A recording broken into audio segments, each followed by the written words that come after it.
ও, আমাকে তো সেই সুন্দর লাগছে। বাবা, এত মহারানীর মতো সেজে কোথায় যাওয়া হচ্ছে শুনি? আজ আমার কলেজে প্রথম দিন, তাই একটু সাজুগুজু। মানে কি, কলেজে যাবি তার জন্য এত সাজুগুজু? বলি কলেজে যাবি নাকি ফ্যাশন শোতে যাবি? তুমি সবসময় আমার সাথে এভাবে কথা বলো। ওরে আমার আলালের ঘরের দুলালি, তো তোমার সাথে কিভাবে কথা বলবো?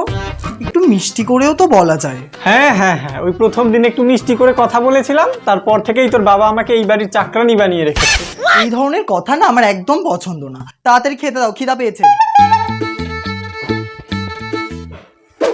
প্রথম দিন কলেজে যাচ্ছিস, একটু কম সাজলেও পারতি। একটু সাজুগুজুই তো করেছি মা, কি এমন অপরাধ করেছি? অপরাধ কেন হবে, মহাপুণ্যি করছো তুমি। আরে আমরাও তো কলেজে যেতাম, কই কখনো তো এমন ভূতনি সাজার প্রয়োজন হয়নি। তোমার কলেজ লাইফটা বোরিং ছিল বলে আমার কলেজ লাইফটাও বোরিং হবে এমন কোনো কথা ছিল না। বোরিং? একটা চুড়িদার পরে কলেজে যেতাম না, সব ছেলেরা তাকিয়ে থাকতো। হ্যাঁ, তারপর কলেজের স্টাফ থেকে শুরু করে ইউনিয়ন সবাই না তোর এই মায়ের রূপের আগুনে ফিদা হয়ে যেত। তার মানে তুমিও প্রেম করতে?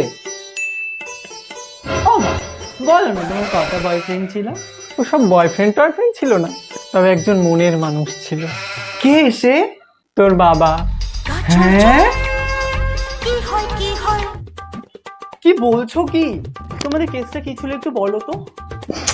এখন খেয়ে নে, এসব কথা না হয় পরে হবে। বলো না। ধ্যার, এইসব কথা বলতে গেলে এখন রাত ভোর হয়ে যাবে। নে এখন তাড়াতাড়ি খেয়ে নে, কলেজ আছে না তোর আবার? কি ব্যাপার, আমাকে বাদ দিয়ে কি সব আলোচনা হচ্ছে এখানে? কি আর হবে, তোমার মেয়ে যা শুরু করেছে। কেন, আমার মেয়ে আবার কি শুরু করলো? সেটা নিজের মেয়েকেই জিজ্ঞেস করে দেখো। কি রে, তোর মা কি বলছে? আসলে বাবা, আমি তোমাদের লাভ স্টোরিটা জানতে চাই, তোমাদের কলেজ লাইফের ব্যাপারে। ও, এই ব্যাপার। আসলে আমাদের কলেজ লাইফটা ছিল খুব রঙিন। রঙিন?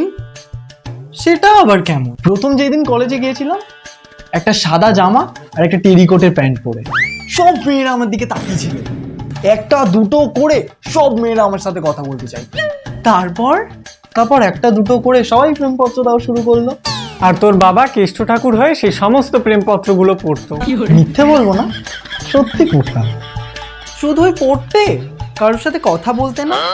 আমি কি কথা বলবো, সবাই আমার সাথে কথা বলার জন্যই পাগল ছিল। তাহলে কি তুমি সবাইকেই ভালোবাসতে? না না, তবে হ্যাঁ, একটা মেয়ে ছিল যাকে আমার খুব ভাল লাগতো। কে সে? মাধবীলতা। যেমন কালো চুল ছিল তেমনি ওর চেহারা। ওর নাকটা কেমন বোঁচা ছিল সেটা লক্ষ্য করেছিলে? তার উপর আবার চোখগুলো কেমন থ্যাবড়া থ্যাবড়া ছিল। সে যাই হোক, তবে ওর গলার সুরটা কিন্তু অসাধারণ ছিল, ঠিক যেন বসন্তের কোকিল।